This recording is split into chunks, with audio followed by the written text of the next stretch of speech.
mas ele pensa muito nessas implicações. E existem autores distintos, né? Embora a gente possa falar do pragmatismo,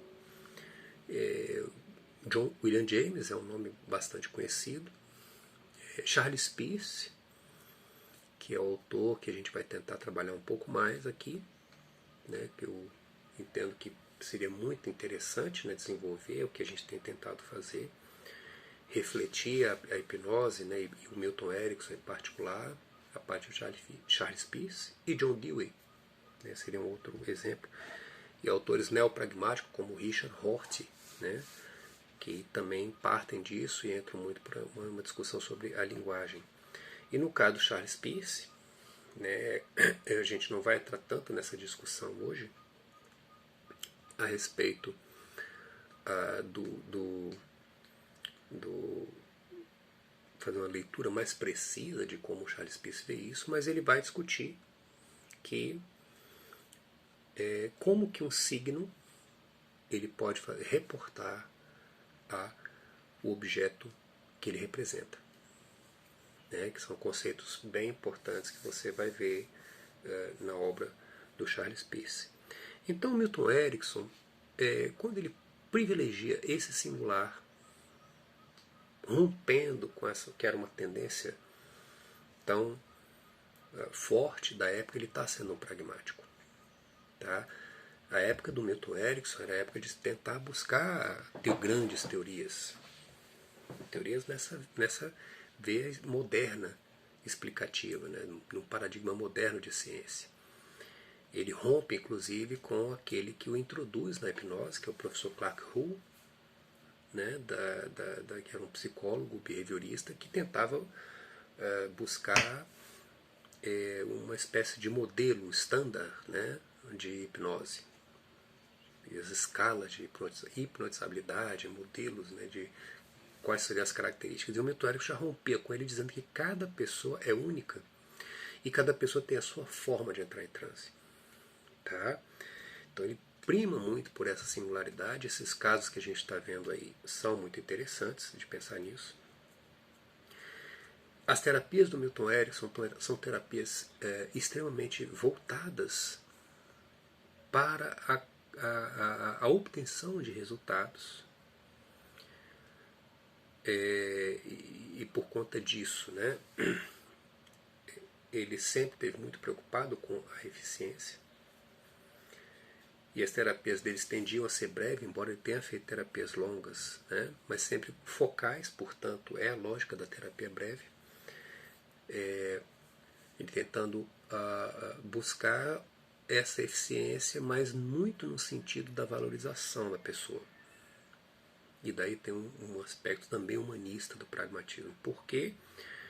Porque não é apenas a questão de uma potência técnica, né? Mas é a criação de um contexto na qual a pessoa se torne sujeito, né? Ela se assenhore das mudanças que aquela relação e aquelas técnicas hipnóticas, né, estão produzindo. Então, há uma crença, há um princípio, né, na verdade, de pensamento que se volta muito para a capacidade desse sujeito de gerar, né, de ser um artífice da sua própria vida, a partir principalmente do seu inconsciente. Então, a leitura de inconsciente que Milton Erickson traz, né, quando ele vai dizer que talvez mais de 70% da nossa vida é produzida em termos inconsciente, é construída no inconsciente. Algo que, de um certo modo, você vê também quando o Charles Peirce está falando, né, de toda uma vida desse grande palco do teatro imaginário, né, de uma volta para si, no sentido de buscar essa autonomia. Né?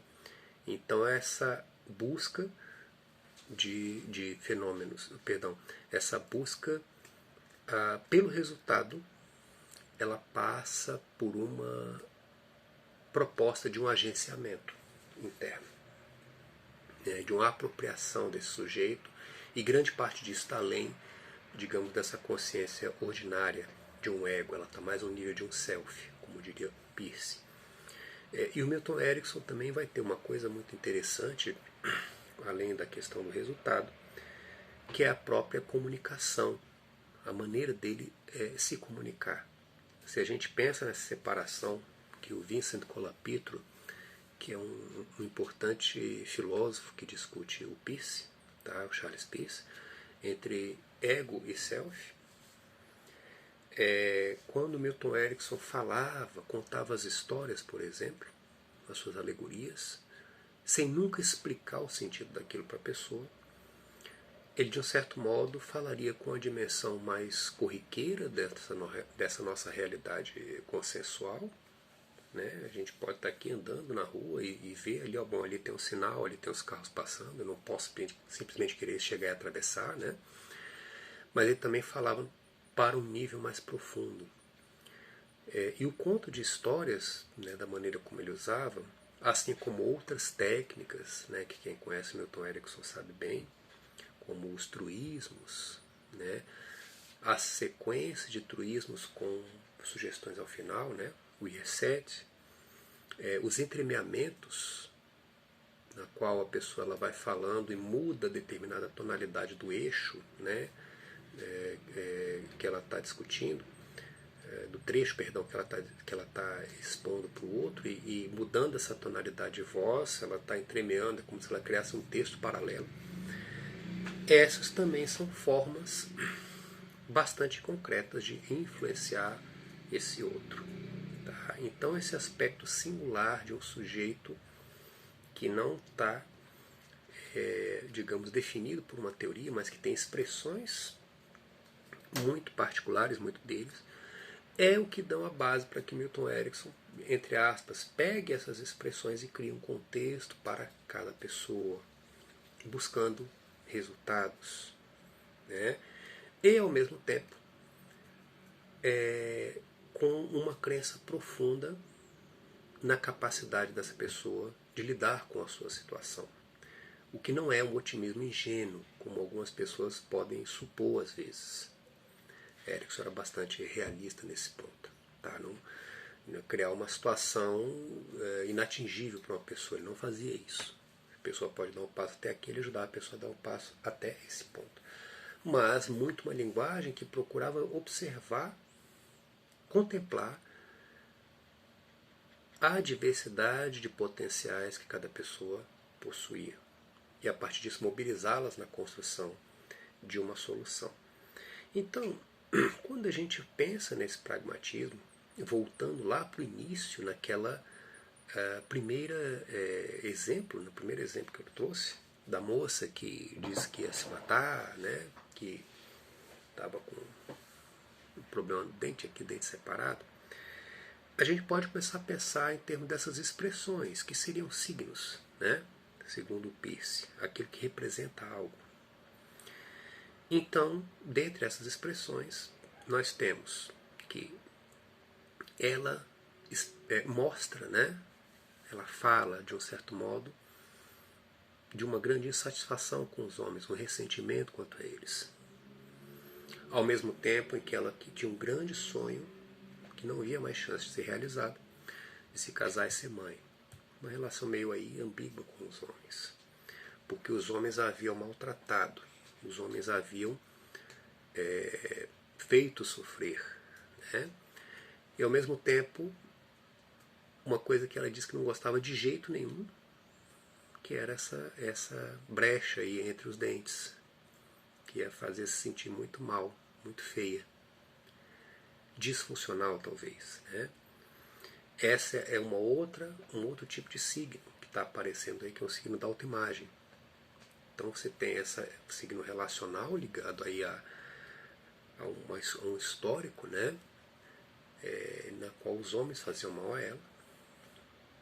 Você tem um signo ligado a essa frustração, um conjunto de signos, perdão, né? Uma grande configuração de signos. A frustração de querer ser mãe.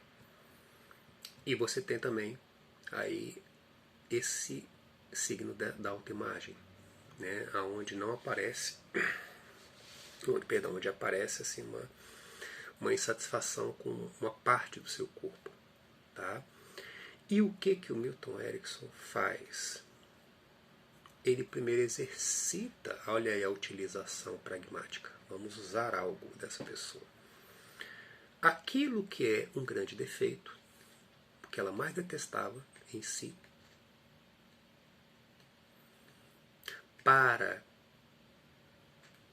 mudar a relação com os homens, ou seja, eu posso me vingar de vocês, eu posso provocá-los, posso cuspir em vocês, mas de uma forma engraçada, e mesmo assim me fazer desejada por vocês. Então, quando ele percebe que aquele rapaz estava lá toda vez que ela ia beber água, estava lá olhando para ela, certamente ele não estava preocupado com o bebedor, né? Ele estava preocupado com a moça.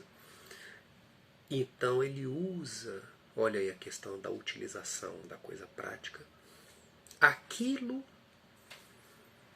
que ela mais detestava para conseguir a vingança que ela tinha, mudar uma relação com os homens e conseguir aquilo que era o sonho dela, que ela mais queria. Tá? Esse é um exemplo de reorganização que ele está propondo com toda essa produção de signos, né? Essa produção semiótica que a pessoa traz ali naquele encontro, naquela relação com o outro. Então, espero, né, que essa reflexão tenha trazido algumas coisas, né, para vocês. E até breve para uma próxima discussão. Um abraço a todos.